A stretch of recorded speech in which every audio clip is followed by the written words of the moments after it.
Did anyone see Mary Queen of Scots when it came out in the cinemas? That movie, 2018, something like that, starring Margot, Robbie and Saoirse Ronan was in it as well. I don't know if that's how you say her name. Saoirse Ronan, that one. I haven't seen it because apparently it's not very good, so I'm not going to watch it. But if you are a fan of that movie, then I've got just the video for you today, because amongst the many things that we're going to do today is we're going to explore one of the key location scenes of that movie. It's the bridge from the famous bridge scene. You know, the bridge. I don't know what I'm talking about. Actually, I did research this. I went onto YouTube and I wanted to try and research the various angles and exactly what they did with this scene. And we're currently standing in the place where Mary Queen of Scots and her army stood as they attempted to cross this bridge. And I'll just turn the camera so you can see what I'm talking about. So they stood here and attempted to cross this bridge in the movie, and then a bunch of cows came across the other way and blocked them, and they were stuck, and then there was a big ambush. And to be honest, I'm not really sure what happens after that. I couldn't make head or tail of it. So they're trying to get across the bridge. There's an army that comes down this hill that we're standing on right now. And yeah, I don't know what's going on there. I don't know who the people are. I don't know what's going on, but hopefully if you've seen the movie, then you'll understand what I'm talking about. So we're just going to walk down. And then they come to this bridge. And then there's all these cows coming across in the opposite direction, and the leader of the army is like, hey, get off the bridge, get those cows out of here. We need to go to the place that we're trying to get to. So he comes across here, and all the highland cows are about in this area. And then they look up there, and that's where Mary Queen of Scots is. She's just up about there. One of the key angles is that they get in the water, and you're going to see bunch of soldiers fighting in there.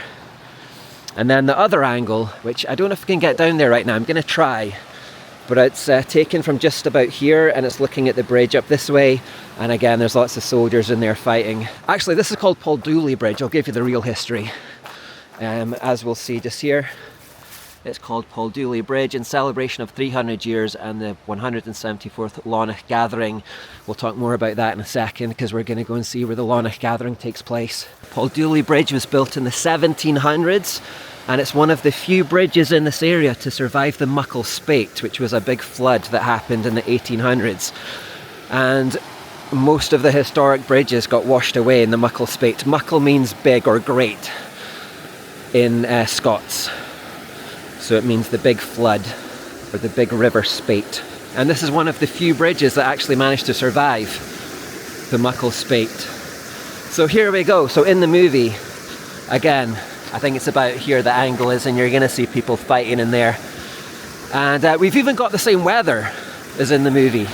And it was also built by a Jacobite. The guy who built this, I've forgotten his name, but he was a Jacobite, and it had only been built for about a year.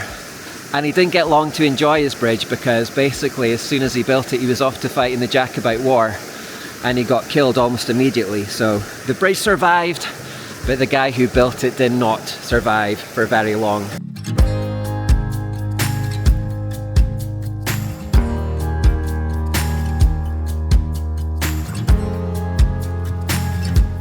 I've absolutely puggled myself. It's too warm for such nonsense. It doesn't look very warm, but actually it's about 20 degrees today. Let's crack on, shall we? So the next thing that we're going to go to is, I think, anyway, if we carry along this track, we're going to find the place where the Lonach Gathering happens. So Billy Connolly, the famous Scottish comedian, he used to have a house just up there. So this was kind of his local community for a long time. I used to see him going about. I remember seeing him going about here in a big yellow three-wheeler for a long time. So he lived here for about 20 years. He raised his family here. Because this was his local community, he used to invite lots of celebrity friends to the local Highland Games here, which happens every summer. Steve Martin came, Robin Williams came, Sean Connery, of course, King Charles, of course, Ewan McGregor, Dame Judi Dench. There's lots of famous people that have come to this one.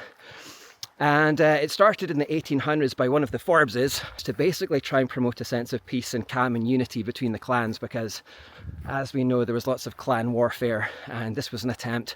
Let's all come together, let's have a Highland Games, a bit of dancing, a bit of music, a bit of food, a bit of tossing the caber and all that. And that's how it started.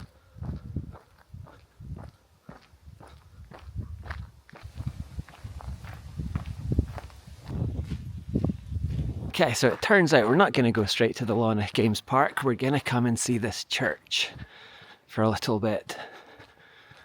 don't think we can get in here. As always, it's worth having a little rattle of the handle, but I'm pretty sure most of these churches are closed and locked, which is a bit of a shame.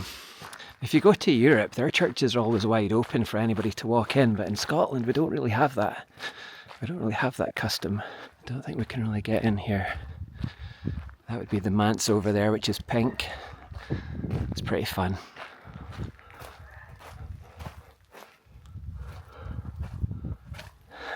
A couple of dogs. But yeah, so we can't get into it.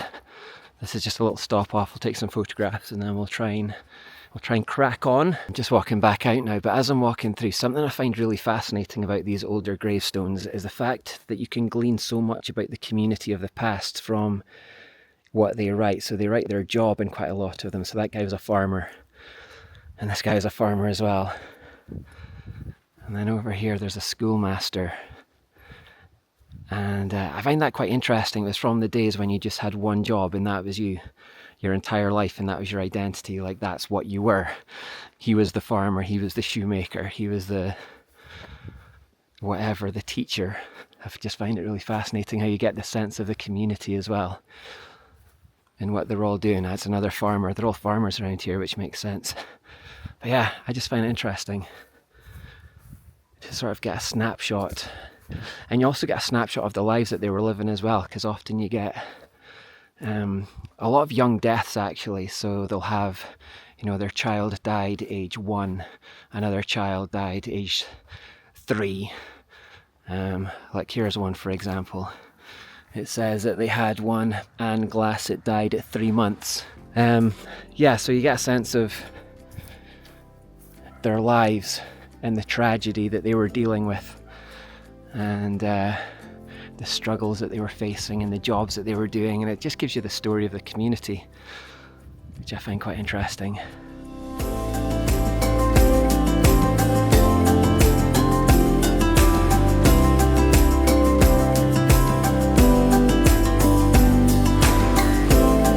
I think this is maybe the guy that started the Lonach Games, Charles Forbes, 1823.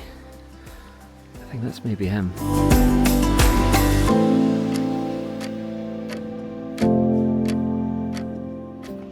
So here we are at the home of the Lonach Gathering.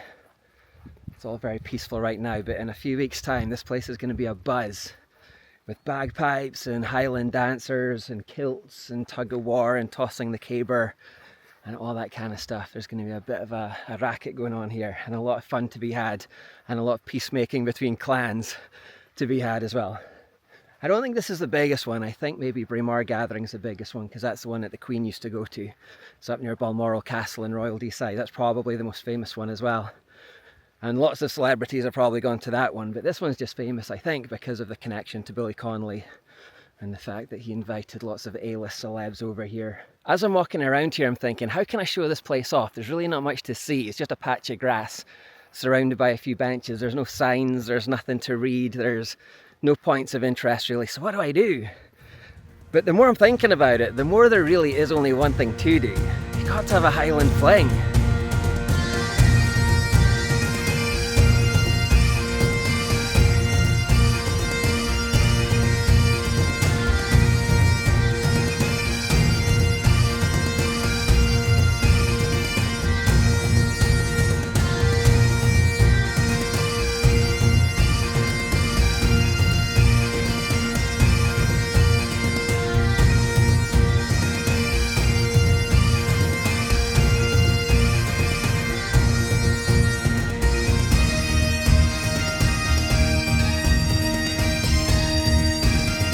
Face is soon going to be as red as this hoodie. Been too much capering going on in this video.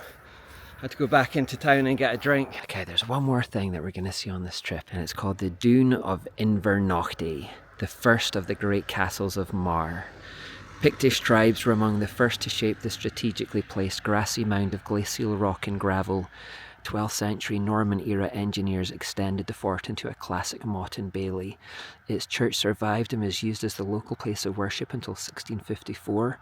Adjacent to the dune, the war memorial and the recent commemorative avenue of trees show continued local respect for this ancient place and the war dead of Strathdon. So that's what it looked like before it was this kind of big mound. They had a palisade of wood around the outside. There was a church, there was a watchtower, and this was built in the 12th century, in the 1100s. It says it's one of the finest motte and bailey castles to be found in Scotland. I actually know of a better one up north that we'll go to one day. And it says that it became redundant in the 13th century after the building of the great stone castle of Kildrummy nearby. We're going to go to Kildrummy as well at some point, because that's a really big, impressive castle to go and visit, so we'll do that one soon. It says after 1654, local people moved their place of worship from the Dune to a more convenient site on the south bank of the Don. That's where we just were a bit earlier on. And then let me just have a little scan down here, see if there's anything else interesting. It says that the Dune played its role in wartime. From 1939 until 1955, a Royal Observer Corps observation post was located here. And I think that's pretty much all there is to see. I've never actually walked up here, so this is going to be interesting.